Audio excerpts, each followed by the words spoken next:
প্রাণপ্রিয় শিক্ষার্থীবৃন্দ, অনলাইন ক্লাসে তোমাদের সুস্বাগতম। তোমাদের সাথে আমি আছি মোহন বিশ্বাস। আজকে আমি আলোচনা করতে চাচ্ছি হিসাব বিজ্ঞান প্রথম পত্রের দ্বিতীয় অধ্যায় হিসাবের বৈষম্য থেকে।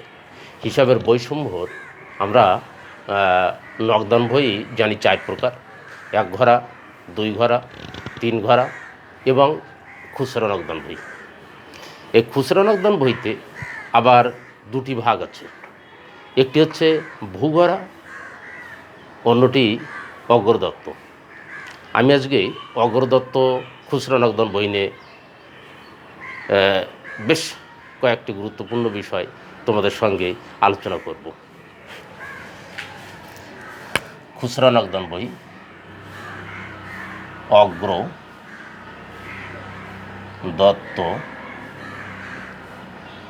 পদ্ধতি। আমার প্রথম টপিকসটা থাকবে বিষয় প্রারম্ভিক জের নির্ধারণ। প্রারম্ভিক জের নির্ধারণ। তো প্রারম্ভিক জের নির্ধারণের ক্ষেত্রে গত বছর প্রাপ্ত অর্থের যে অংশ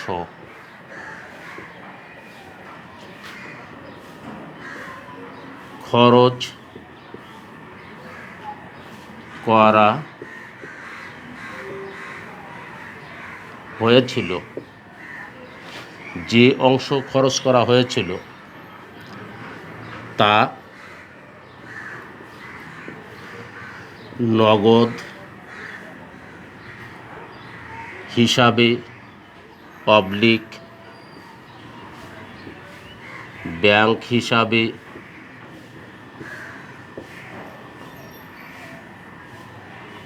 পাওয়া যাবে। ব্যাংক হিসাবে পাওয়া যাবে আর হাতে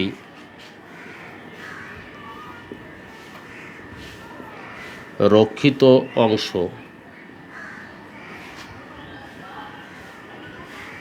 চলমান সময়ের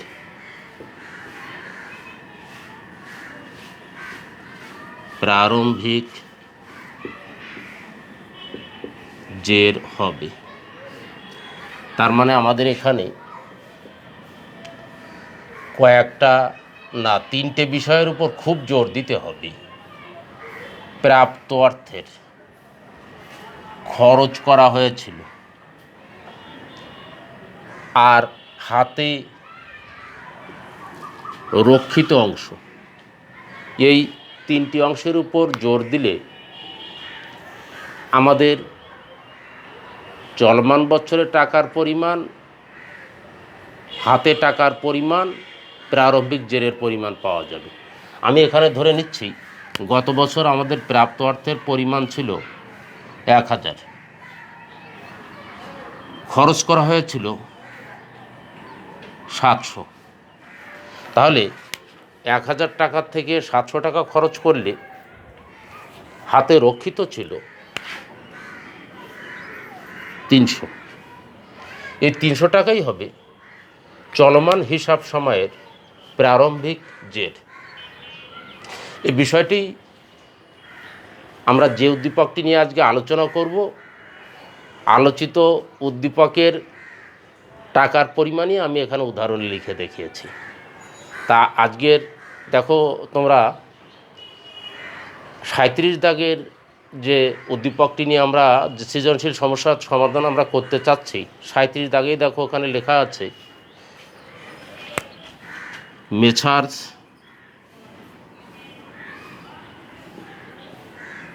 মুনিরের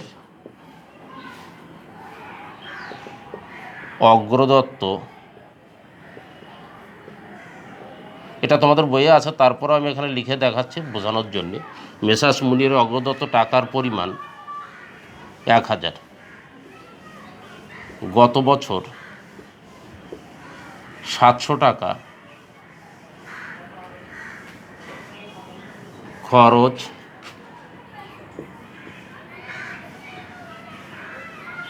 হয়েছিল।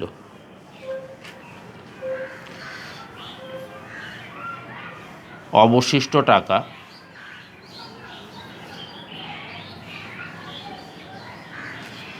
হাতে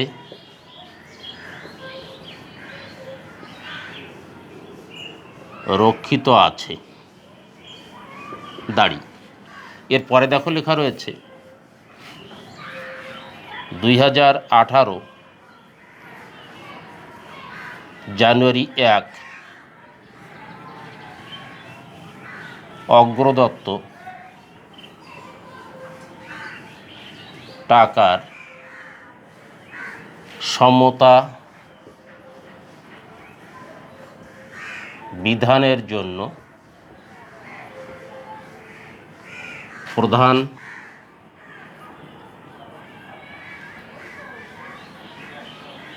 ক্যাশিয়ারের নিকট থেকে চেক প্রাপ্তি। মেসার্স মুনিরের অগ্রদত্ত টাকার পরিমাণ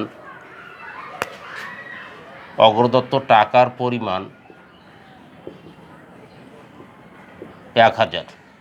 দাঁড়ি। গত বছর 700 টাকা খরচ হয়েছিল, অবশিষ্ট টাকা হাতে রক্ষিত আছে। আর 2018 সালের জানুয়ারি 1 তারিখে বলা আছে অগ্রদত্ত টাকার সমতা বিধানের জন্য প্রধান ক্যাশিয়ারের নিকট থেকে চেক প্রাপ্তি, অর্থাৎ টাকাটা নগদে পাওয়া যায়নি, টাকাটা ব্যাংকের মাধ্যমে বা চেকের মাধ্যমে পাওয়া গেছে। আর বাকি লেনদেনগুলি নিচে দেওয়া আছে। এর উপরে ভিত্তি করে আমাদের একটি খুচরা নগদান বই প্রস্তুত করতে হবে। তো এই সমস্যাটার সমাধান করার জন্যে আমরা খুচরা নগদান বইয়ের ছক সম্পর্কে অবগত আছি। আমি তোমাদের সংক্ষিপ্ত একটা রূপ বলেছিলাম।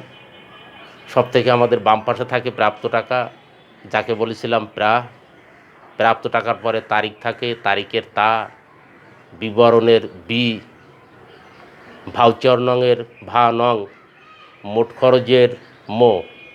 এর জন্য আমি তোমাদের সংক্ষিপ্ত রূপটা বলেছিলাম প্রাতা বি, ভা নং মো। আতে বলেছিলাম আপ্যায়ন খরচ, যাতে বলেছিলাম যাতায়াত খরচ, ডাতে বলেছিলাম ডাক ও তার, মতে বলেছিলাম মণিহারি, বিতে বলেছিলাম বিবিধ। অর্থাৎ এই 5টির নাম বলেছিলাম: আপ্যায়ন খরচ, যাতায়াত খরচ, ডাক ও তার খরচ, মণিহারি খরচ, বিবিধ খরচ, আজাডা মবি। তাহলে মূল ছকটা আমাদের এসে গেছিল প্রাতাবি ভানংম আজাডা মবি। প্রাতাবি ভানংম আজাডা মবি। আমরা এই প্রাতাবি ভানংম আজাডা মবি এরই একটা ছক খাতায় তৈরি করে ফেলি। তো এর জন্য আমরা লিখব, যেহেতু মেসার্স মুনিরের, আমরা ছকটা তৈরি করার আগে খাতার সব থেকে উপরে লিখে নেব মেসার্স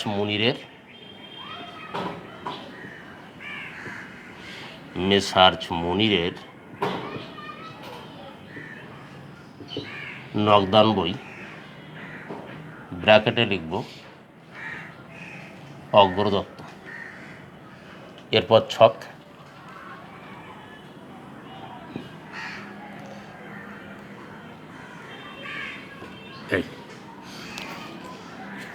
তো আমি নিচের এটুকু মুছে ফেলছি। তোমাদের কাছে যেহেতু উদ্দীপক আছে, সমস্যা হওয়ার কথা নয়।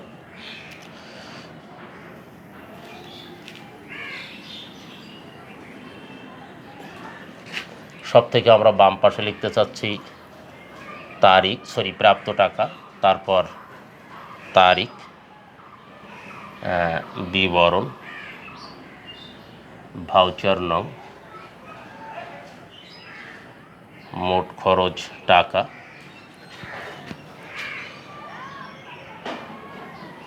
মোট খরচ টাকা। প্রাপ্ত টাকা তারিখ বিবরণ 55 মোট খরচ টাকা। আর এই জায়গাটাকে আমরা 5 ভাগে ভাগ করব। তো সব থেকে যে কাজটা করলে ভালো হয়, ডান দিকে একটা ঘর নিয়ে নিতে হয়। ডান দিকে একটা ঘর নিলে কি হয়, বাকি ঘরটাকে আমরা বাকি অংশটাকে আমরা সমান 4 ভাগে ভাগ করতে পারি। তো সমান 4 ভাগে ভাগ করার জন্য এখানে 8 ভাগ করব। এখানেও দাগ দিলাম, 4 ভাগ হয়ে গেল। তো আমরা প্রথমেই এখানে লিখব আপ্যায়ন খরচ,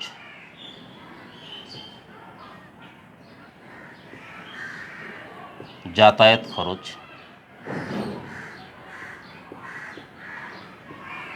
ডাক ও তার খরচ,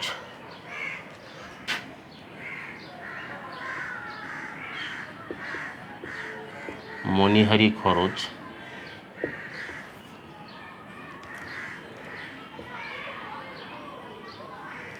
বিবিধ খরচ। এখানে লিখছি ক্রেডিট, সব থেকে বাম পাশে লিখব ডেবিট। উদ্দীপকে আমাদের প্রথমেই বলা আছে মেসার্স মুনির বা মেসার্স মুনিরের অগ্রদত্ত টাকার পরিমাণ 1000। বিগত বছর অগ্রদত্ত টাকার থেকে 700 টাকা খরচ হয়ে গেছিলো, 300 টাকা হাতে অবশিষ্ট ছিল।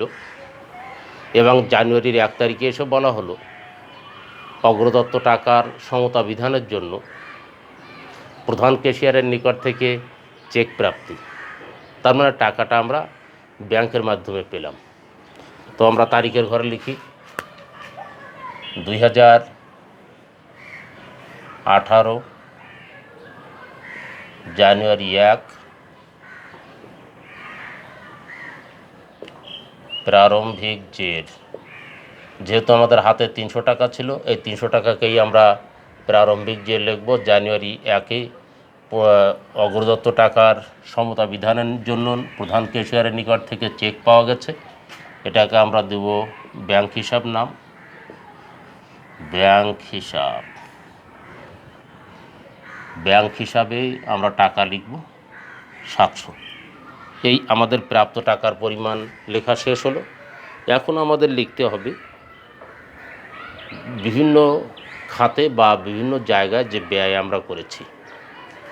তো আমরা শুরু করি। 3 তারিখে দেখো আছে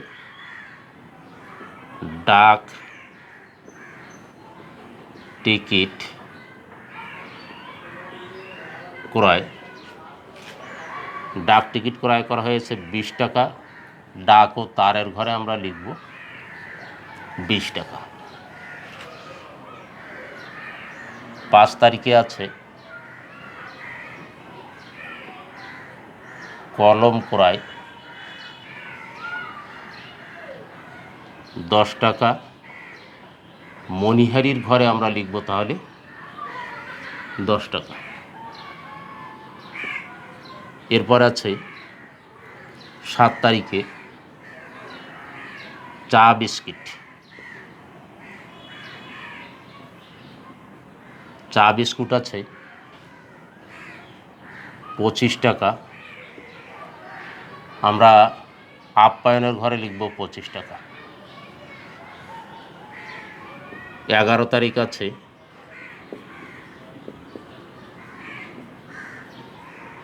রিক্সা ভাড়া 15 টাকা। এটাকে আমরা যাতায়াতের ঘরে লিখব 15 টাকা। আছে 16 তারিখ। 16 তারিখে আছে খাম ক্রয় খাম ক্রয় 30 টাকা। খাম ক্রয় মনিহারি খরচের ভিতর যাবে, তাহলে আমরা মনিহারি খরচে দেখাবো 30 টাকা। 21 তারিখ আছে পানীয়,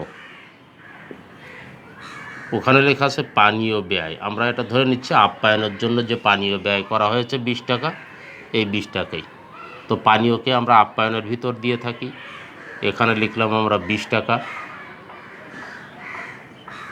এরপর আছে খামক্রয়, এরপরে আছে 22 তারিখ বাস ভাড়া। বাস ভাড়া আছে 10 টাকা, এটাও আমরা যাতায়াত ডাক ও তার যাতায়াত খরচের ভিতর আমরা লিখব বাস ভাড়া 10 টাকা। এরপরে আছে 26 তারিখ কাগজ ক্রয়।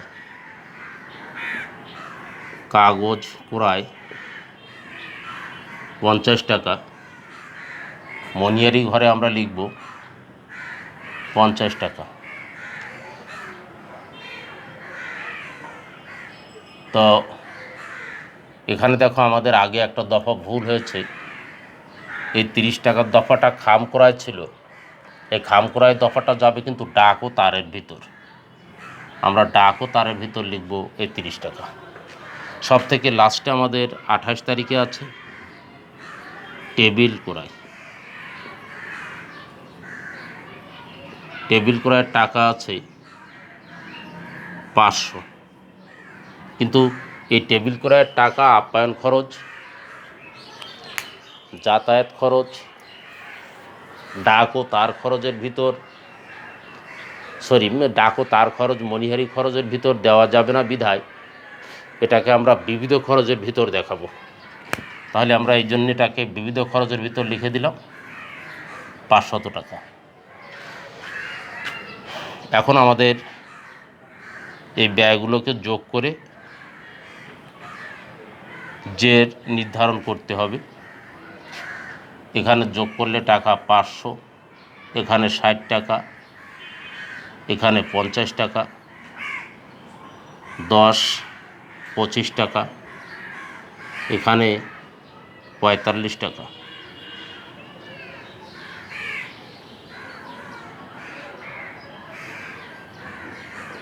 প্রত্যেকটা ঘরের নিচে আমরা এখানে লিখে থাকি খতিয়ান পৃষ্ঠা, খতিয়ান পৃষ্ঠা, খতিয়ান পৃষ্ঠা, খতিয়ান পৃষ্ঠা, খতিয়ান পৃষ্ঠা। আর এখানে আমরা আরেকটা লাইন রেখে থাকি, সে লাইনটা হচ্ছে কি প্রতিটি খরচের যোগফল, প্রতিটি খরচের যোগফল সংশ্লিষ্ট খতিয়ান হিসাবে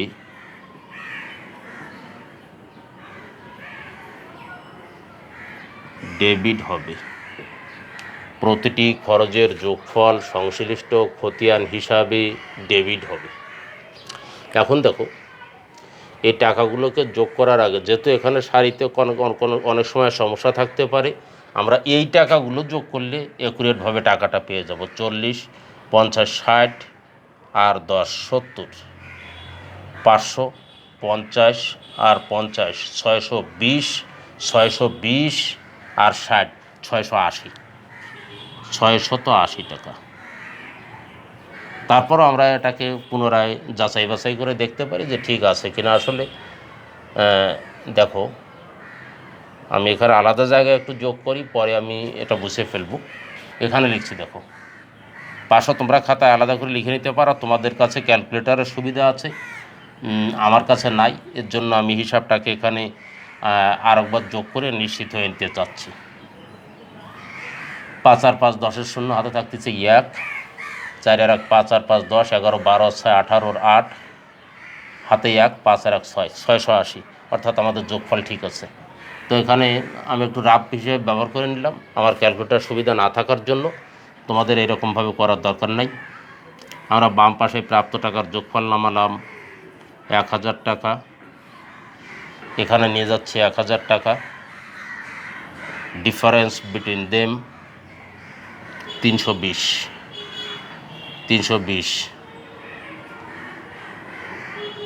টাকা। এই 320 টাকাটা যেহেতু জানুয়ারি মাস, তাহলে এখানে হবে 31 তারিখ।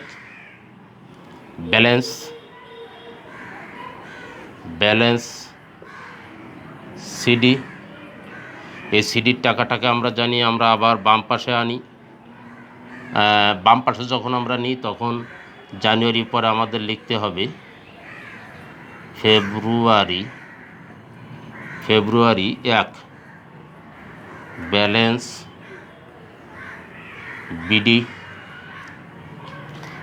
বিডি হিসাবে 320 টাকা লেখা হয়ে গেল। আর আছে এখানে টাকা 680।